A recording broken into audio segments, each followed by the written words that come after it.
یہ فوٹیج آپ ملاحظہ کر سکتے ہیں دنیا نیوز کی ٹیلی ویژن اسکرین پر۔ یہ گرفتاری کے مناظر ہیں جب خواتین اہلکار ہیں جنہیں یہاں پر دیکھا جا سکتا ہے، جو کہ ڈاکٹر شیری مزاری کو گرفتار کرنے کی کوشش کر رہی تھی، اور یہ تب کے مناظر ہیں جس کے بعد یہ گرفتاری عمل میں لائی گئی ہے۔ اس فوٹیج سے یہ صاف واضح ہے کہ خواتین اہلکاروں کی جانب سے ہی ڈاکٹر شیری مزاری کو گرفتار کیا گیا ہے، اور اس وقت کے یہ مناظر ہیں جو کہ ہم آپ کو دکھا رہے ہیں۔ ڈاکٹر شیری مزاری جو کہ اپنی گاڑی کے اندر موجود ہیں، انہیں گاڑی سے نکال کر خواتین پولیس اہلکاروں کی جانب سے گرفتار کیا گیا ہے، اور نیلی وردی میں ملبوس ہم دیکھ سکتے ہیں کہ اسلام آباد پولیس کی یہ لیڈی کانسٹیبلز ہیں جو کہ یہاں موجود ہیں، اور ان کی موجودگی میں یہ گرفتاری عمل میں لائی گئی ہے۔ خواتین اہلکاروں کی جانب سے یہ گرفتاری عمل میں لائی گئی ہے۔ ڈاکٹر شیری مزاری جو کہ اپنی گاڑی کے اندر موجود تھی، انہیں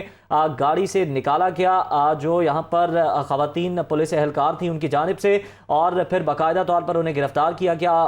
اور اس کے بعد اب انہیں لاہور منتقل کیا جا رہا ہے۔ یہ آپ ایکسکلوسیو مناظر دیکھ رہے ہیں دنیا نیوز کی اسکرین پہ۔ یہ اس وقت کے مناظر ہیں جب ڈاکٹر شیری مزاری کو گرفتار کیا گیا، E7 اسلام آباد سے انہیں گرفتار کیا گیا ہے، اور خواتین اہلکار ہیں جو کہ انہیں گاڑی سے نکالنے کی کوشش کر رہی ہیں۔ ڈاکٹر شیری مزاری ہم دیکھ رہے ہیں کہ وہ ریزسٹ کر رہی ہیں، لیکن اس کے بعد خواتین جو پولیس اہلکار ہیں ان کی جانب سے پکڑ کے انہیں نکالا جا رہا ہے، اور یہاں پہ اس طرح سے ان کی گرفتاری عمل میں لائی گئی ہے۔ ڈاکٹر شیری مزاری جنہیں آج اسلام آباد E7 سے گرفتار کیا گیا ہے، ان کی بیٹی کی جانب سے یہ الزام لگایا گیا تھا، یہ ٹویٹ کیا گیا تھا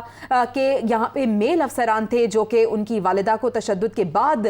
لے کے گئے ہیں، لیکن یہ فوٹیج سامنے آ چکی ہے جس میں واضح طور پہ دیکھا جا سکتا ہے کہ خواتین پولیس اہلکار ہیں جو کہ شیری مزاری کو یہاں سے لے کے جا رہی ہیں۔